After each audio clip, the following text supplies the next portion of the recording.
Masih ingat Rieke Roslan, penyanyi lawas era 90-an? Begini kabarnya sekarang. Pecinta musik tanah air tentu tak asing dengan nama Rieke Roslan. Dia merupakan penyanyi sekaligus vokalis band yang memulai kariernya era akhir 80-an. Ia adalah penyanyi Indonesia yang beraliran musik jazz, soul, dan fusion. Pada awal karir menyanyi ia bergabung dengan grup band The Groove dan saat ini bersama dengan Andin, Nina Tamam, Iga Mawarni, dan Yuni Shara membentuk grup vokal 5 wanita.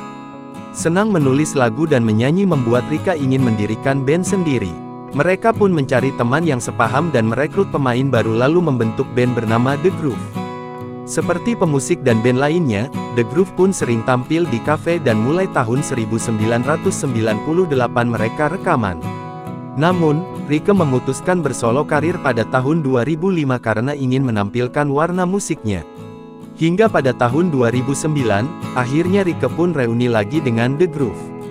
Perempuan bernama lengkap Rieke Ratika Ruslan resmi menikah pada 2011 di Museum Taman Mini Indonesia Indah. Rieke menikah setelah memasuki usia 41 tahun.